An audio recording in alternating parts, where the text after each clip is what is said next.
So we got a 2009 Dodge Journey with the 2.4 4-cylinder engine. We got some issues going on and I want to try to show them on video. Got the check engine light on, it sometimes flashes. We're getting a code P0300, which means a cylinder 1 misfire, and we're also getting a code P0315, which is a crankcase sensor problem, crankshaft sensor problem. So sometimes the car likes to stumble and stall out, and it's got a pretty bad misfire. See? Okay, so now the car is, so now we have a failure. Okay, we have a failure now. So now the car is not going. I'm pushing the gas. The car is not going, you see? We are in a situation right now. It's a funny matter. So you put it in neutral, start the, where's the chavi?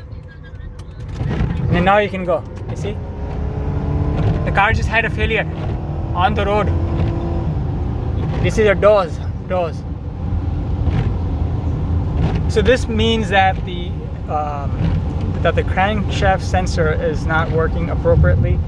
So it's not sending the appropriate signal. So this means that the car will not stay running. It's going to act like it's going to misfire. The transmission is going to feel like it's going to slip. So whenever you guys have these symptoms, you know where to go. Like, comment, subscribe. Thank you very much. Have a great one.